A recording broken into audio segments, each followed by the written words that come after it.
Hey, my Legion, how y'all doing? I got my trusty Diet Pop here. I was up late last night watching movies, and I was going to do a movie review video, but I was kind of tired, so I went to bed. And I decided to do, since everyone's talking about Godzilla now, I decided to do one monster movie. I'd never seen it. This is from Warner Brothers doing a cult camp collection, The Giant Behemoth, the biggest thing since creation. And this is kind of like Allied Artists' take on Godzilla, because right at the beginning you see the atomic explosions from Hiroshima, and they said that they're talking about radiation and sea life, the Atomic Energy Commission, and all of a sudden you see this whole bunch of strange events happening in London, and it's very, very strange because this one guy comes up, is right there on the on the beach, and you see all this radiated light come to him, and he's like they start screaming, and he becomes covered with radiation burns, and then you see later on you see all these giant, and all he could say was behemoth, just like that one guy said Godzilla, he could say behemoth, and later on you see all this dead fish all over, and there's like this giant pulsating mass. This guy wants to see what it is. He touches it, which is a bad mistake. I wouldn't have touched that thing at all, but you kind of want him to touch it because it's a horror movie. And he burns his hands really bad with, you see the radiation burns on it. This was made back in the 50s, so it's still a little bit graphic for then. And the one thing, and they find out later on that it's Paleon, not plesiosaur, but Paleosaurus, I think, and somewhat similar to the monster from Loch Ness, somewhat. And it's a giant monster, and it had like this electrical charge in it. You know how Godzilla has radiation breath? But this one has like a giant charge to it that can pulsate radiation from any angle. And then it had like this little kid that was there, and then all of a sudden he went back in this bale of hay, and he was like burned to a crisp, which is actually very graphic for the 50s. Just like if you ever seen the John Wayne movie Flying Tigers, the World War II movie, you see the kamikazes that get shot in the face, a couple shots are like, ugh! And you see the blood coming from the hand like that, which was really surprised the heck out of me. But I mean, it's not gross enough, but gross for back then. And it's also a kid getting killed, and they'd never have that back in the 50s. So I will say that's the only time that this monster is more deadly than Godzilla, just because of that, because you have to be in front of Godzilla for him to breathe a horrific radiation breath on you and kill you like that, or the fire breath. And in this thing, you could be at the monster's boom, and all that radiated energy would come and just fry you to a crisp anyways. The only time that monster is more deadly than Godzilla, because Godzilla rules, and Godzilla's the coolest one out there. You all know that. And anyways,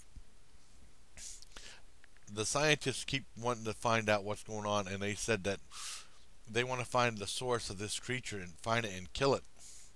But in killing it, they wanted to make sure, they were talking about blowing it up with explosives, but they said it would rain down a million pieces, and a million dangerously radiated pieces, so they wanted to kill it in one piece. And I don't want to give away a whole lot. I don't believe in giving away spoilers, because I mean, it's all about the discovery. I've heard of this movie. I've never ever seen it till last night, and I compared it to Godzilla, but actually this is more of a companion piece to Beast from 20,000 Fathoms. It's directed by the same director, and the guy who does the effects in this movie was the guy who helped do effects for King Kong, and in Beast from 20,000 Fathoms, the creature effects were from the same guy who did was from Ray Harryhausen, the guy who did the Sinbad movies and stuff, who's really famous.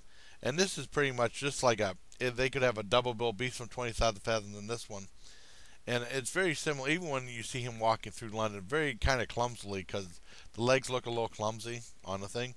But this is actually a very entertaining movie. It says London Under Siege by a Monstrous Radioactive Menace. It's a pretty cool movie. And I'd probably give it an 8. Well, an 8.5 out of 10. It's very entertaining. If you get a chance to see the Giant Behemoth, I would definitely check it out. It's only 79 minutes long. And along with that, I saw a really goofy movie called The Ice Cream Man with Clint Howard. And this is actually a very kind of really gross movie about this ice cream man that kills people, kills all the bad people, trying to be like the Pied Piper, I guess. And he kidnaps kids. And you see, he was putting like stuff like eyeballs in ice cream and like serving to the detective and stuff. And it has like a bunch of, along with Clint Howard, it has a bunch of other famous people. Steve Garvey, the baseball player's in it. David Warner's in it. David Naughton from American Werewolf in London's in it. Jan Michael Vincent's in it.